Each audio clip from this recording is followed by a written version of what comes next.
இன்னைக்கு நம்ம என்ன பண்ண போறோம்னா ரெஸ்டாரண்ட் ஸ்டைலில் நம்ம குருமா ரெடி பண்ண போகிறோம். அதுக்கு வந்து நான் தேங்காய், வெங்காயம், அதுக்கப்புறம் முந்திரி பருப்பு, பூண்டு, இஞ்சி, 2 கிராம்பு, ஒரு பட்டை, தக்காளி இதெல்லாம் எடுத்துருக்கேன். இப்போ வெங்காயம் நல்லா நம்ம எண்ணெய் ஊற்றி வதக்கி எடுத்துக்கலாம். இப்போ நம்ம ஆனியன் எண்ணெய் ஊற்றி ஆனியன் சேர்த்தாச்சு. இது வதங்கிறதுக்குள்ள நம்ம என்ன பண்ணலாம்னா இந்த தேங்காய், அதுக்கப்புறம் இந்த முந்திரி பருப்பு இது எல்லாமே நம்ம வந்து அரைச்சி எடுத்துகிட்டு வந்துடலாம் ஃபைன் பேஸ்ட்டாக. இப்போ நம்மளோட வெங்காயம் நல்லா வதக்கி வந்துடுச்சு. நம்ம வந்து இந்த மாதிரி ஃபைன் பேஸ்ட்டாக அரைச்சி எடுத்துருக்கோம்.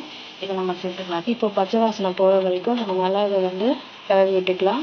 இதுக்கப்புறம் நம்ம சால்ட்டு, அதுக்கப்புறமேட்டு நம்ம மிளகாத்தூள் சேர்க்க போகிறோம். இது நல்லா பச்சை வாசனை போனதுக்கப்புறம் இப்போ வந்து நம்ம 1.5 ஸ்பூன் மிளகாத்தூள் சேர்த்துருக்கோம். இப்போ இதுக்குள்ளே நம்ம நல்லா கிளறி விட்டுட்டு தண்ணி சேர்த்துருக்கோம். நம்ம குருமாவுக்கு தேவையான தண்ணி சேர்த்தாச்சு. இப்போ வந்து நம்ம இதுக்கு தேவையான உப்பு சேர்த்துக்கலாங்க.